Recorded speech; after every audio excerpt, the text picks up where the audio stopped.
বীরপুর নামে সুন্দর একটি গ্রাম ছিল। সেই গ্রামে বিক্রম তার স্ত্রীর সাথে বসবাস করত। বিক্রম গ্রামে গ্রামে ঘুরে ঘুরে মাছ বিক্রি করত। গ্রামে গ্রামে মাছ বিক্রি করে বিক্রমের সংসার চলত।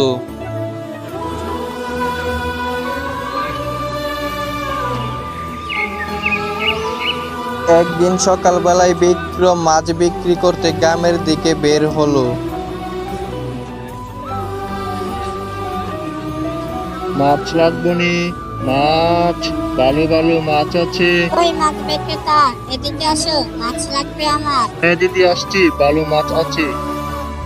হ্যাঁ দিদি বলেন, আপনার কয় পিস মাছ লাগবে? সব মাছই তাজা, একেবারে সস্তায় দিয়ে দিচ্ছি মাছ।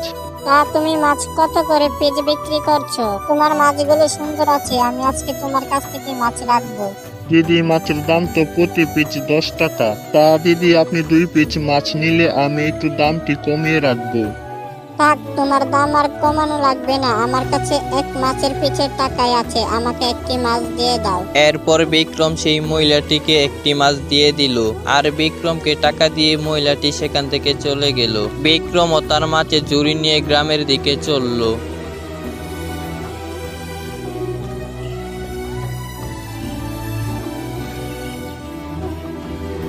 বিক্রম এইরকম ভাবে এই গ্রাম থেকে ওই গ্রামে গিয়ে সব মাছগুলো বিক্রি করে নিল। বিক্রম মাছ বিক্রি করতে করতে সন্ধ্যা হয়ে গেল, আর বিক্রম তার খালি বুল নিয়ে বাড়ির দিকে ফিরছিল। কিন্তু বিক্রম জঙ্গলে যেতে তাকে পিছন দিক দিয়ে কেউ যেন ডাক দিল। বিক্রম এইরকম ভয়ানক আওয়াজ শুনে পিছনে তাকালো, আর বিক্রম যেইটা দেখেছিল সেইটা দেখে অনেক ভয় পেয়েছিল। এরপর বিক্রম ধীরে ধীরে পিছনের দিকে চলে গেল, আর সেই আত্মাটি এখানেই অদৃশ্য হয়ে গেল। বিক্রম এখান থেকে বেঁচে ফিরে সে অনেক জোরে দৌড়াতে লাগলো রাস্তা দিয়ে, কিন্তু বিক্রমকে আবার পিছন দিক থেকে ডাক দিল। বিক্রম এইরকম আওয়াজ শুনে সে পিছনে তাকালো, কিন্তু কিছু দেখতে পেল না। পালিয়ে তুমি কত দূর যাবে বিক্রম? আমার কাছে তোমাকে আসতেই হবে, আমি তোমাকে মেরে ফেলবো। এইরকম কথা শুনে তখন বিক্রম সাহসের সাথে বলল, কে তুমি?